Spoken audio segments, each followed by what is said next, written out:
नमस्कार, कैसे हैं आप सब। आशा करता हूँ मस्त होंगे। दोस्तों, हमने इसके पहले एक वीडियो बनाया था टमाटर खेती का फर्स्ट पार्ट में हमने जाना था रोपाई के फर्स्ट दिन से लेकर 8 दिनों तक हमें क्या स्प्रे करने हैं, क्या ड्रिंचिंग करनी है। हमने 2 ड्रिंचिंग आपको बताई थी, जो कि एक 8 दिनों में थी और दूसरी हमारी 15 दिनों में थी। और बेसिक डोज क्या देने हैं, रोपाई कैसी करनी है, क्या सावधानियां बरतनी है, नर्सरी पर क्या स्प्रे करने हैं, ये भी हमने आपको पहले वीडियो पर बता चुका है। 15 दिनों से लेकर आपका 40 दिनों तक जो भी आपको स्प्रे करने हैं वो।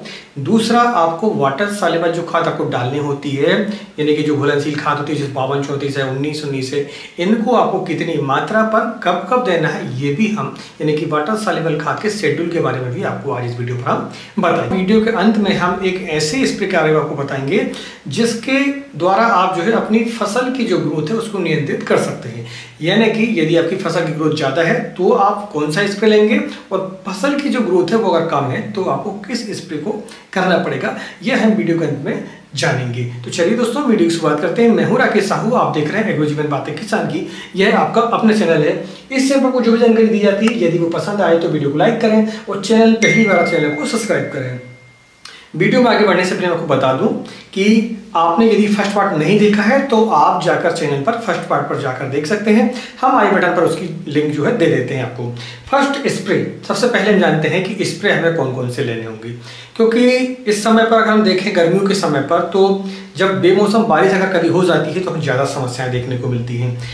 अगर बारिश नहीं होती है, मौसम ठीक रहता है, तो हम स्प्रे का जो अंतराल थोड़ा बढ़ा भी सकते हैं। तो हम एक एवरेजन, एक औसतन आपको स्प्रे बताएंगे आज। और जब मौसम ज़्यादा गड़बड़ होता है तो हम समय समय पर आपको स्प्रे के बारे में वैसे भी चैनल पर बताते रहते हैं। और सबसे पहले हम जाने तो 15 दिनों पर आपको COC लेना पड़ेगा। COC कॉपर ऑक्सीक्लोराइड, जो कि ब्लू कॉपर के नाम से सिंजेंटा या क्रिस्टल कंपनी का आपको मिलता है, या आप दूसरी कंपनी का भी ले सकते हैं। उसकी जो मात्रा है 400 ग्राम प्रति एकड़ के हिसाब से। और वहीं इसके साथ आपको M45 लेना पड़ेगा। M45 की मात्रा जो है वो भी आपको 400 ग्राम प्रति एकड़ के हिसाब से आपको लेने पड़ेगी। इसके तो फर्स्ट जो कीटनाशक का स्प्रे हम करेंगे उसमें इस्तेमाल करेंगे हम अलीका का। अलीका में क्या होता है, एक तो लैम्डा होता है और थायमेथॉक्सम होता है। तो लैम्डा आपका इल्लिया, ये जो अंडे वगैरह होते हैं इल्लियों के, उनको समाप्त करेगा कॉन्टैक्ट रूप से। दूसरा, थायमेथॉक्स आपको सिस्टमेटिक तरीके से काम करता है। आपके जो उड़ने वाले पतंगे हैं, थ्रिप्स है, व्हाइट फ्लाई है, माहो, इन पर वो अच्छे से काम करता है। तो आपका ये कॉम्बिनेशन एक बन जाता है, ठीक है। इसके बाद अगर हम देखें तो इसके साथ में हम किसी भी खाद को डाल सकते हैं। आप चाहें तो 19 की जो मात्रा है वो 500 ग्राम से लेकर 800 ग्राम तक इसके साथ में डाल सकते हैं। और आपको ऐसा लगता है कि आपकी फसल पर थोड़ी ग्रोथ कम है तो फिर इसके साथ में आप सगाई का, जो कि इको कंपनी का आती है, सीविड होता है उसमें, या फिर बायोबीटा का इस्तेमाल आप कर सकते हैं। आप अपनी फसल पर जब करेंगे तो गर्मियों के समय पर खासकर स्ट्रेस की समस्या आती है, जैसे तापमान थोड़ा बहुत ज़्यादा हो जाता है या कभी ठंड भी पड़ जाती है बीच में, तो भी हमारा पौधा जो है स्ट्रेस में आ जाता है। तो ऐसे समय पर आपको बायोबीटा जब आप इस्तेमाल करते हैं तो आपकी फसल जो है स्ट्रेस में नहीं आती है। तो इसकी जो मात्रा है 400 ml प्रति एकड़ के हिसाब से आप ले सकते हैं। तो इन सब का कॉम्बिनेशन आपको 200 लीटर पानी पर बनाना है। यदि मात्रा आपको कम लगती है, यानी कि 200 लीटर पानी से कम आपको पानी लगता है, मान लीजिए 100 लीटर पानी लगता है, छोटी फसल होती है, तो फिर आप इसकी जो सारे जो हमने टेक्निकल आपको बताए हैं, जो दवाएं आपको बताई हैं, उनकी मात्रा आप आधी कर लें, ठीक है। आप ऐसा ना समझें कि 200 लीटर पानी आपको पूरे स्प्रे करना है, ऐसा बिल्कुल नहीं है। हम लीटर के हिसाब से और आपको प्रति एकड़ के हिसाब से डोज आपको बता रहे हैं। मात्रा कम लगती है, पानी कम लगता है, तो मात्राएं भी कम हो जाती हैं। जहाँ तक 20 लीटर की टंकी की बात है तो इसको 10% ले लें। जैसे मान लीजिए कोई हम दवा आपको 400 ग्राम बता रहे हैं तो वो आपको 40 ग्राम प्रति 20 टंकी पर आपको लेना होगा। आपको ये हिसाब किताब लगा के चलना पड़ेगा। इसके बाद हम बढ़ते हैं हमारे सेकंड स्प्रे 25 दिनों पर आपको लेना पड़ेगा। अगर इस समय पर पौधा किसी रोग से ग्रसित हो जाता है तो फिर आगे वो चल नहीं पाता है। तो इसके लिए हम क्या काम करेंगे, एक्रोवेट कंप्लीट लेंगे। एक्रोवेट कंप्लीट जो कि BASF कंपनी का आता है, उसकी जो मात्रा है 600 ग्राम प्रति एकड़ के हिसाब से। इसके साथ में आपको एक इंसेक्टिसाइड लेना पड़ेगा। तो इंसेक्टिसाइड में हम लांसर गोल्ड को लेंगे। लांसर गोल्ड में क्या होता है, लांसर गोल्ड में इमिडाक्लोपिड होता है और एसीफेट होता है। तो इमिडाक्लोपिड जो आपका काम करता है वो उड़ने वाले पतंगे, माहू, थ्रिप्स वगैरह में काम करता है। वहीं अगर हम एसीफेट की बात करें तो वह जो है कॉन्टैक्ट रूप से आपका इल्लियों पर काम करता है। जो रस चूसक कीट होते हैं उन पर तो इमिडा काम करता है, लेकिन जो पत्तियों को खाने वाले जो कीटक होते हैं हमारे, उन पर जो है वो एसीफेट अच्छे तरीके से काम करता है। और इसके साथ में हमको लेना पड़ेगा कैल्शियम बोरान। कैल्शियम बोरान क्यों लेंगे? क्योंकि इस समय पर छोटे छोटे आपको फूल दिखाई देंगे, शुरुआती फूल आपको दिखाई देंगे, यानी कि आपकी जो फसल है वो 25 दिनों के बाद लगभग आपका फ्लावरिंग स्टेज पर आने स्टार्ट हो जाती है। फ्लावर तो कम आते हैं लेकिन स्टार्टिंग उसकी हो जाती है। तो उस समय पर हम क्या करेंगे, उस समय पर हम कैल्शियम और बोरान का कॉम्बिनेशन लेंगे। तो कैल्शियम और बोरान का कॉम्बिनेशन यदि आप चिलेटेड लेते हैं तो 200 ग्राम प्रति एकड़ के हिसाब से, वहीं यदि आप अलग अलग लेते हैं तो कैल्शियम चिलेटेड वाले के 200 ग्राम और बोरान की मात्रा 200 ग्राम, यानी कि 1 ग्राम प्रति लीटर के हिसाब से आपको लेना है। वहीं एक्रोबिट कॉम्प्लेक्स की बात करें तो 600 ग्राम प्रति एकड़ के हिसाब से आप लेंगे, यानी 200 लीटर पानी पर 600 ग्राम आपको लेना है। वहीं लैंसर रूट की बात करें तो 400 ग्राम प्रति एकड़ के हिसाब से, यानी कि 200 लीटर पानी पर आपको 400 ग्राम की मात्रा लेनी है और ये आपको स्प्रे कर देना है। दोस्तों मैं आपको बता दूं कि हम इतने टेक्निकल आपको क्यों बता, आपको ऐसा लगता है कि बीमारी कुछ नहीं है और आपको स्प्रे करना है। अगर आप रासायनिक खेती कर रहे हैं, आपको रासायनिक खेती यदि करनी है और जैविक भी यदि करते हैं तो आपको प्रिवेंटिव रूप से काम करके चलना पड़ता है।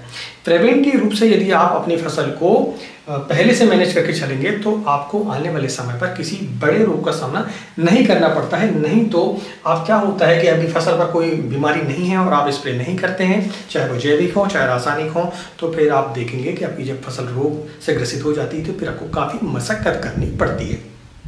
तो ये विशेष बात थी। दूसरा अब हम बात करते हैं 35 दिनों में हमें क्या स्प्रे करने हैं। 35 दिनों के बाद, यानी कि जब आपकी जो फसल हमने पहले 25 दिनों पर ली थी, 25 दिनों के बाद 10 दिनों के बाद हम ले रहे हैं स्प्रे। सबसे बड़ी जो समस्या आती है इस समय पर आती है बारिश। बारिश जब अचानक हो जाती है तो हमारी फसल पर फंगस जनित रोग जो है वो ज़्यादा आते हैं। यदि बारिश नहीं होती है तो इतनी समस्याएं नहीं आती हैं। तो अब हम बात करते हैं हमारे 35 दिनों में। तो 35 दिनों में हम क्या करेंगे, हम एक अर्ली ब्लाइट और एक लेट ब्लाइट के लिए एक स्प्रे लेंगे, साथ में बैक्टीरियल ब्लाइट के लिए भी एक स्प्रे लेंगे। तो इनका कॉम्बिनेशन हम बना के चलेंगे। तो कॉम्बिनेशन अगर देखें तो सबसे पहले हम लेंगे कवच की मात्रा 300 ग्राम और वहीं इसके साथ में हम लेंगे कोसाइट की मात्रा 400 ग्राम प्रति एकड़ से आपको लेना पड़ेगा। इसके साथ में एक इंसेक्टिसाइड लेंगे। तो इंसेक्टिसाइड अगर हम देखें तो हम इमामेक्टिन बेंजोएट को लेंगे, जो कि एक इल्लियों के लिए बहुत ही बढ़िया है और दूसरा यह जो है आपका लीफ माइनर पर भी काम करता है और अंडों पर भी काम करता है खासकर। और इसके साथ में हम लेंगे मार्शल जो कि उड़ने वाली पतंगों के लिए और लीफ माइनर के पतंगों के लिए खासकर अच्छा काम करता है। तो इसकी जो मात्रा है वो हम 300 ml प्रति एकड़ से लेंगे। और इन सब के साथ में आप चाहें तो 5234 का इस्तेमाल कर सकते हैं। 5234 की मात्रा आपका 600 ग्राम से लेकर 700 ग्राम प्रति एकड़ हिसाब से लेना पड़ेगा। तो ये हमारे तीनों स्प्रे हो जाते हैं और 35 से 40 दिनों का आपका ये कवरेज हो जाता है। ठीक है, आप 35 दिन में स्प्रे लेंगे तो आपका जो स्प्रे है वो 45 दिन तक अच्छा काम करेगा। हमने आज इस वीडियो पर आपको स्प्रे बताए हैं 3 जो कि आपको टमाटर की फसल पर लेने चाहिए। अगर ये जानकारी को पसंद आई हो तो वीडियो को लाइक करें और पहली बार चैनल को सब्सक्राइब करें। और टमाटर की फसल पर इंसेक्ट आते हैं, उड़ने वाले पतंगे जो आते हैं और इल्लियाँ जो आती हैं, टोटल हमारी क्रॉप पर जितने भी कीटक आते हैं उनके लिए हमने एक वीडियो आपको बनाया हुआ है। आप चाहें तो आई बटन पर जाकर उसको देख सकते हैं और एंड स्क्रीन पर भी हम उसको आपको लगा के देंगे। तो आप चाहें तो वहाँ पर जाके टमाटर की फसल पर आने जितने कीटक हैं उनके बारे में संपूर्ण जानकारी ले सकते हैं, उनमें क्या स्प्रे करने होंगे ये भी आपको जानकारी उस पर मिल जाती है। अब हम जानते हैं वाटर सॉल्युबल खाद के शेड्यूल के बारे में। तो वाटर सॉल्युबल खाद के शेड्यूल के बारे में आपको बता दूं कि आपको सबसे पहले 10 दिनों से लेकर 20 दिनों की अवस्था पर आपको 19 की जो मात्रा है वो 4 kg प्रति एकड़ के हिसाब से, वहीं 1261 की मात्रा 2 kg प्रति एकड़ हिसाब से आपको 10 दिन पर लेना है। ठीक है, हम एक बार की बात नहीं कर रहे, ये 10 दिनों के अंतराल बीच में जो है जो समय रहता है उस पर कभी आप 19 चला दें, कभी 1261 चला दें। हम आगे भी जो आपको बताएंगे वो ऐसा ही आपको करना होगा। ऐसा नहीं कि आप एक बार में ही 10 kg उसमें डाल दें, ऐसा आपको बिल्कुल नहीं करना है। तो ये हमारा आपका 10 दिनों से लेकर 20 दिनों तक हो जाता है। इसके साथ में आपको मैग्नीशियम सल्फेट की जो मात्रा है वो आपको कम से कम 5 kg इसी दौरान आपको देनी है। 20 दिन से लेकर 40 दिनों के बीच के में हमें क्या करना है, हमें इस पर अब 13-40-13 देना होगा। 13-40-13 की जो मात्रा है वो 5 kg प्रति एकड़ के हिसाब से, और वहीं आपका इसके साथ हम 1261 लेंगे। तो 1261 की मात्रा जो है हम 10 kg प्रति एकड़ के हिसाब से आपको लेना पड़ेगा। इसमें फास्फोरस की जो मात्रा है हम थोड़ा बढ़ा देंगे इसमें। ठीक है, और ये जो मात्रा हम आपको बता रहे हैं ये टुकड़ों में आपको देना है।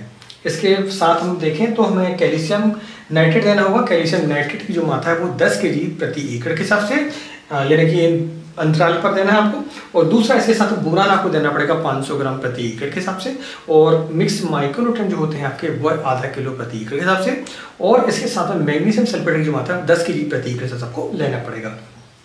ये जो हम आपको खाद बता रहे हैं ये सभी को आपको अलग अलग देना है। इंट्रासेल्युलर खाद के बारे में बता दिया, आपको स्प्रे बता दिया, ठीक है। ये जानकारी अगर आपको पसंद आई हो, वीडियो को लाइक करें और चैनल यदि पहली बार चैनल को सब्सक्राइब करें। और इस जानकारी को ज़्यादा से ज़्यादा किसानों को भी शेयर आप कर सकते हैं अपने व्हाट्सएप ग्रुप पर, अपने फेसबुक ग्रुप पर। अगर अब देखें तो हमने आपको जो बताई थी विशेष बात में आपको एक स्प्रे बताएंगे। यदि आपकी फसल पर आपको ऐसा लगता है कि बढ़वार कम है तो फिर आपको मिक्स माइक्रोन्यूट्रिएंट 500 ग्राम प्रति एकड़ के हिसाब से, और साथ में उसके आप लेंगे क्या, अमीनो एसिड। अमीनो एसिड किसी भी कंपनी का ले सकते हैं, आप चाहे तो ईसा बयान को ले सकते हैं, किसी और कंपनी का समरा जैसे मल्टीप्लेक्स कंपनी का आता है उसका भी इस्तेमाल कर सकते हैं 400 ml प्रति एकड़ के हिसाब से। और इसके साथ में आप चाहे तो 52-34 या फिर 13-40 तरह की मात्रा भी मिक्स कर सकते हैं 500 ग्राम से लेकर 1 kg प्रति एकड़ के हिसाब से। तो ये आपका पहला डोज आ जाता है कि जब आपकी फसल ग्रोथ ना ले रही हो। अगर आपकी फसल पर पर्याप्त ग्रोथ है तो फिर आप जो है 52-34 500 से लेकर 1 kg प्रति एकड़ के हिसाब से, और लोहा सिंह जो BASF कंपनी का आता है उसकी जो मात्रा है 300 ml प्रति एकड़ के हिसाब से आपको लेना चाहिए। जब ये आप इस्तेमाल करते हैं तो आपकी फसल पर आप देखेंगे कि बढ़वार थोड़ी रुक जाती है और ब्रांचेस आपकी बढ़ जाती है, और जो एनर्जी आपकी बढ़वार में लग रही थी वह उसमें स्प्राउटिंग में लग जाती है, ब्रांचेस बनाने में लग जाती है, पत्तियों की साइज बढ़ाने में लग जाती है और फूलों को आने में लग जाती है।